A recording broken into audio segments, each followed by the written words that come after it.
Oke guys, welcome back to night channel Ryan FF ya kan Anja. Oke guys, kali ini kita akan menonton proyektor yang lagi di anak ya guys ya. Nih guys, kita lihat. Nih guys, ngomong-ngomong gue lagi di kasur sama kasur. Oke guys.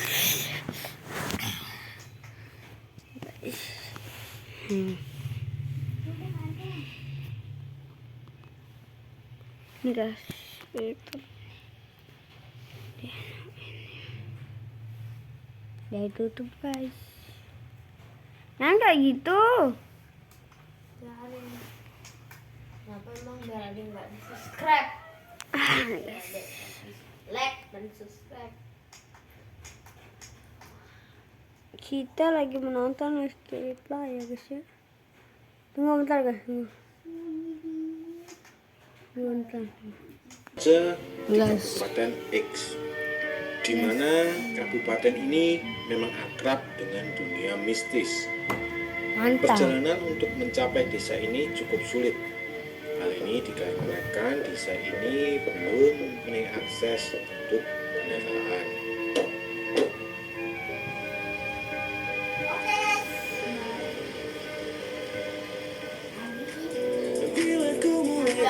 Karena perjalanan yang cukup panjang, Nur asik mendengarkan musik lewat Spotify. Nah, Tokopedia kasih promo spesial nih. Buat kalian yang mau langganan Spotify, pakai promo kode Topet Spotify. Bisa dapat cashback sampai dengan 15.000 loh. Buruan ya, berlaku hanya sampai 30 September aja nih. Syarat dan ketentuannya lihat di deskripsi ya.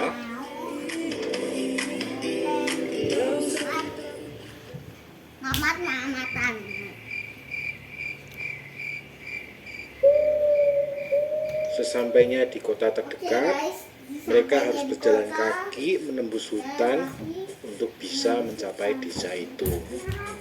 Jangan subscribe Ryan FF guys. Di tengah perjalanan menuju desa itu, tiba-tiba Nur melihat seorang wanita cantik menari di tengah hutan. Dalam hati dia berpikir, siapa wanita itu? Parasnya cantik sekali. Yes. Tetapi ketika Nur mengedipkan matanya, wanita cantik itu telah menghilang. Hal seperti ini memang lazim dialami oleh Nur. Dia memang seseorang yang peka terhadap hal gaib. Bahkan menurut beberapa orang, ada seorang nenek tua yang selalu menjaga Nur. Sesampainya di desa penari, mereka langsung menemui kepala desa, itu Pak Prabu. Pak Prabu yang awalnya melarang mereka untuk melakukan kegiatan KKN di desa ini, akhirnya menyetujui dengan syarat mereka tidak melakukan hal yang tabu atau terlarang selama KKN di desa ini. Dan mereka pun menyanggupi itu. Tidak lama kemudian, Pak Prabu pun mengajak mereka untuk keliling desa. Pak Prabu mengingatkan ada satu daerah yang terlarang. Mereka tidak diperkenankan untuk memasuki area tersebut. Jangan darah-darahin ya. Nur dan Ayu melihat ada sesuatu yang janggal. Mereka melihat sebuah batu yang lain dan ada beberapa sesajen di sekitarnya. Tetapi hanya Nur yang melihat bahwa ada sesosok genderuwo yang berdiri di samping batu.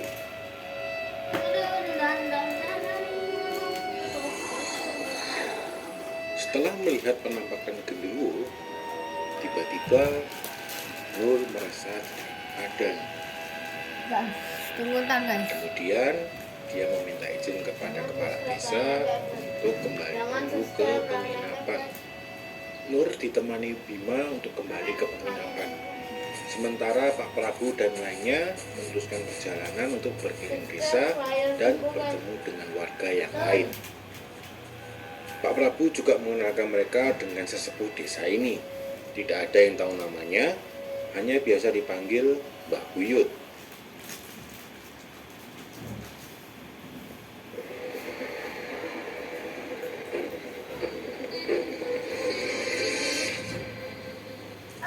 Itu kadang suka nggak pede, suka insecure.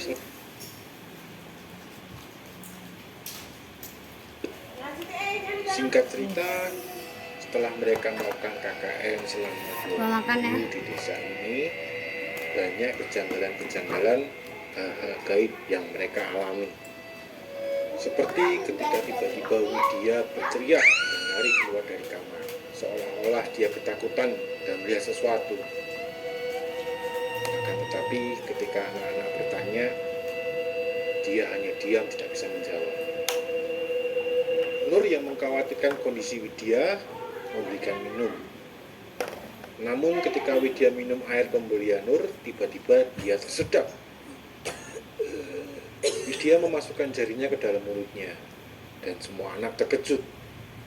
Ada beberapa helai rambut panjang yang keluar dari mulut Widya.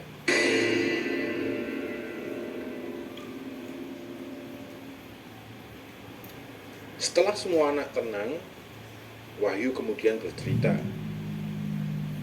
kalau menurut orang tua, apabila kita minum air lalu ada rambut di dalamnya, maka itu pertanda kalau dia sedang diincar oleh makhluk gaib atau mau disantet. Namun, petaka berujung tragedi maut itu berawal ketika Wahyu bercerita kepada Nur bahwa dia sering melihat Bima malam-malam keluar dari penginapan dan entah pergi kemana. Dan tidak cuma itu saja, bahkan Bima terlihat menabur bunga dan memasang sesajen dengan foto Widya. Nur yang kenal baik dengan Bima melakukan cerita Wahyu, karena menurut Nur, Bima itu sosok yang agamis. Dia tidak mungkin berbuat macam-macam. Namun, sikap Nur mulai berubah ketika suatu hari ia tidak sengaja melihat Bima dan Ayu bertengkar. Nur mulai yakin ada sesuatu yang disembunyikan oleh Bima. Akhirnya, Nur memberanikan diri untuk masuk ke kamar Bima. Dia ingin memastikan apakah semua yang dikatakan oleh Wahyu benar adanya. Bukan main terkejutnya Nur ketika dia melihat yang ada di bawah panjang Bima. Bukan hanya sesajen dengan foto Widya, tetapi juga ada sebuah selendang berwarna hijau dan sebuah gelang mahkota. Nur segera menyimpan benda-benda misterius itu ke dalam sebuah kotak dan disimpan juga bersama sebuah kitab suci Al-Quran. Nur bermaksud mencari Bima, menanyakan apa tujuan sebenarnya dan apa yang dia sembunyikan. Namun tiba-tiba ia melihat Bima keluar dari penginapan. Nur berpikir dalam hati, mau kemana dia? Harus aku ikuti dia. Nur kemudian mengikuti Bima. Tak lama kemudian, ia memasuki daerah yang didatangi oleh Pak Prabu. Mau dia ke situ? Pikir dalam hati. Nur pun terus mengikuti Bima. Setelah Nur memasuki area terlarang itu, yang dia lihat hanyalah semak belukar dan pepohonan. Nur kehilangan jejak Bima. Nur sejenak mengurungkan niatnya terus mengikuti Bima. Namun, rasa ingin tahu yang teramat sangat membuat Nur meneruskan mencari Bima. Bukan main terkejutnya Nur ketika dia sampai di sebuah pondok dan melihat Bima dan sedang melakukan perbuatan zina. Ternyata inilah alasan Bima sering keluar malam-malam entah kemana. Nur yang dengan emosi langsung melabrak Bima dan Ayu. Kalian bejat, seru Nur. Bima dan Ayu terkejut bukan main. Mereka langsung memakai baju dan mencoba menjelaskan kepada Nur. Tapi Nur yang sudah terlanjur emosi tidak mau mendengarkan mereka. Pokoknya kalian ikut aku pulang sekarang ke penginapan. Besok kita akan ke rumah kepala desa dan meminta maaf. Sesampainya di penginapan, Nur bertanya kepada Bima, apa tujuannya menyimpan sesajen, selendang berwarna hijau, dan mahkota gelang itu. Bima pun menjelaskan bahwa sebenarnya Bima memang sejak awal menyukai Widya, dan ia berusaha memelet Widya dengan benda-benda itu. Gelang mahkota itu Ayu yang memberikan kepada dirinya. Katanya, benda itu bisa membuat wanita menyukai Bima. Lalu selendang berwarna hijau ini, Bima hanya berkata bahwa itu milik Ayu. Karena malam sudah semakin larut, Nur pun mengurungkan niatnya untuk bertanya kepada Ayu. Ia memastikan dalam hati bahwa dia akan meminta Ayu menjelaskan semuanya besok pagi. Menjelang subuh, tiba-tiba Widya terbangun oleh alunan musik gamelan. Kilas ia melihat sosok yang mirip dengan Ayu pergi meninggalkan penginapan. Seperti terhipnotis, Widya pun mengikuti sosok itu. Sampailah Widya pada sebuah sendang atau kolam pemandian. Widya melihat ada seseorang yang sedang menari di sana. Dan ternyata itu adalah Ayu. Seekor ular putih melingkari tubuh Ayu. Dan Widya melihat sekelilingnya. Ada banyak makhluk gaib yang mengelilinginya. Widya menatap wajah Ayu. Raut wajah Ayu menunjukkan kesedihan yang mendalam. Dan seolah-olah menyuruh Widya untuk lari dari tempat itu. Tanpa berpikir panjang, Widya pun segera lari kembali ke desa. Alhamdulillah, akhirnya ketemu. Begitulah suara yang pertama kali Widya dengar ketika ia sampai kembali di desa. Widya kemudian ditemani seorang warga kembali ke penginapan. Di tengah perjalanan, bapak itu berkata, "Yang kuat ya, Nduk." Widya pun kebingungan. Ada apa ini? Sesampainya di penginapan, Widya mendengar suara Nur menangis memanggil-manggil nama Ayu dan Bima. Dan terlihat juga ada Pak Prabu dan Mbak Buyut. Di tengah kebingungan Widya, Wahyu pun menjelaskan kepada Widya bahwa semua warga desa telah mencari Widya sejak subuh hingga menjelang maghrib. Bukan main terkejutnya Widya, karena menurut Widya, dia hanya pergi tidak lama. Widya lebih terkejut lagi ketika melihat kondisi Ayu dan Bima di dalam penginapan. Ayu terbujur kaku dan Bima kejang-kejang. Pak Prabu dan Mbah Buyut menyusul ke dalam penginapan. Akhirnya Pak Prabu menjelaskan bahwa di desa ini mempunyai tradisi. Setiap tahun mereka melakukan tarian yang dilakukan oleh seorang gadis yang masih perawan untuk para penunggu desa ini dengan tujuan menolak bala atau musibah. Tetapi seiring berjalannya waktu, tradisi itu berubah. Gadis yang menari kemudian dijadikan tumbal. Mbah Buyut menambahkan bahwa penduduk desa ini sepertinya sejak awal mengincar Widya atau Ayu. Karena Ayu dilindungi oleh sesosok nenek tua, akhirnya mereka mengincar Widya. Sedangkan Ayu dan Bima hanya perantara. Selendang dan gelang mahkota itu pemberian penunggu desa ini untuk mempengaruhi Widya. Tetapi karena jatuh ke tangan Ayu, maka benda-benda itu tidak ada pengikutnya. Sehingga akhirnya Ayu yang menjadi tumbal. Sedangkan Bima, sepertinya Bima terjebak di antara dunia ini dan dunia gaib karena dia telah melakukan perbuatan terlarang di desa ini. Mana Mama? Di mana?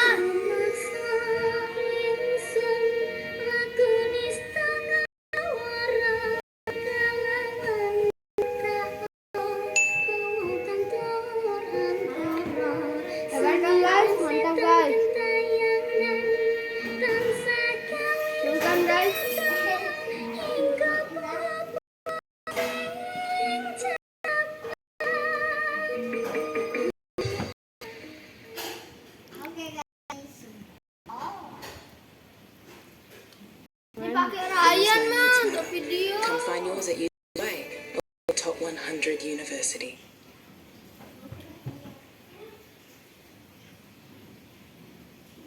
After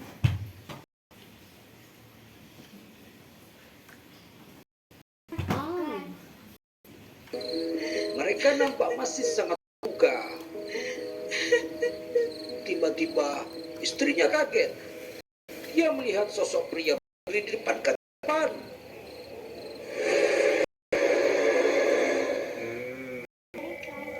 Penonton, jangan lupa subscribe dan loncengnya.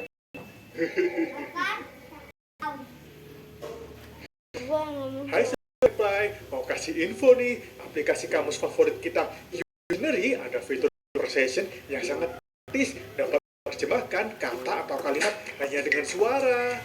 Hi, I have new action. Are you interested?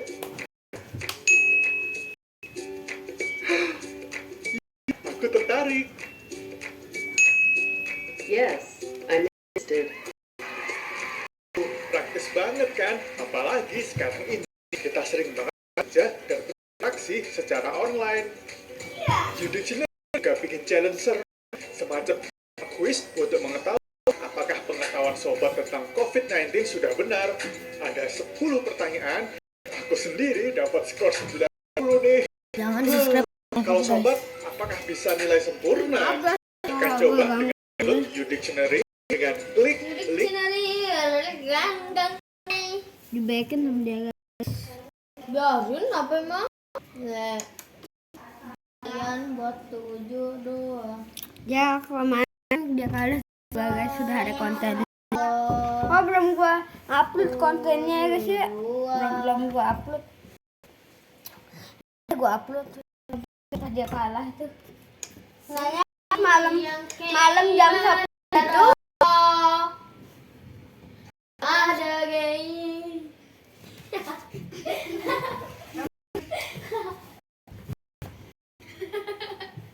Jangan subscribe kayak FF guys. Guys. Ya ada bot sekali. Bot sekali deh guys. Bot kali bah. Kayak FF bot. Lalalala. Guys.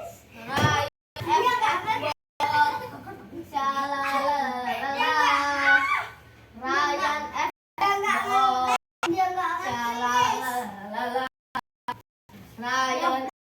Jam malam 10 itu dia itu kalah ya guys ya. Terus subuhnya baru gua kalah 4 itu.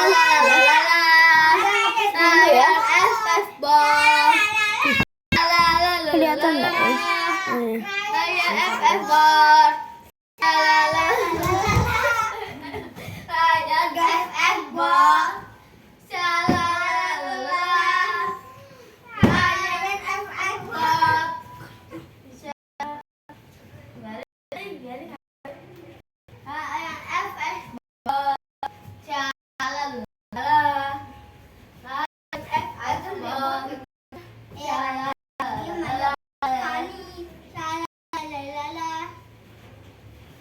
Ryan minta-minta bot.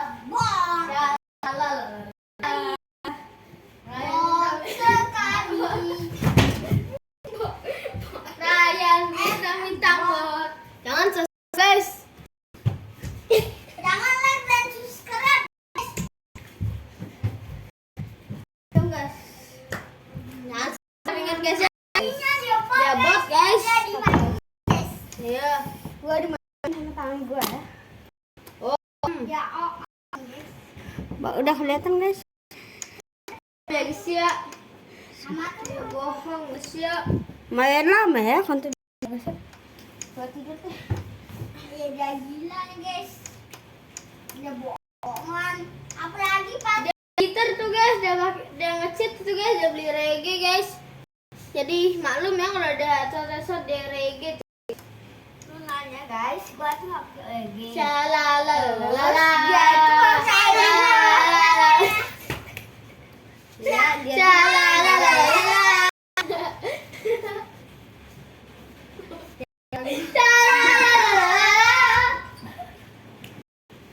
dia kagak.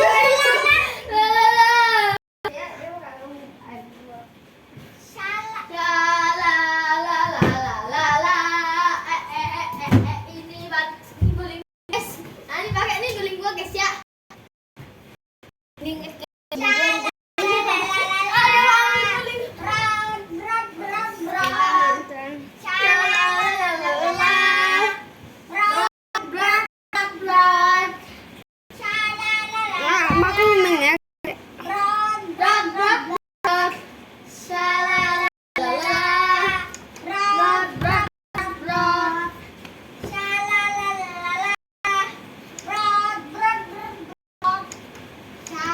subscribe.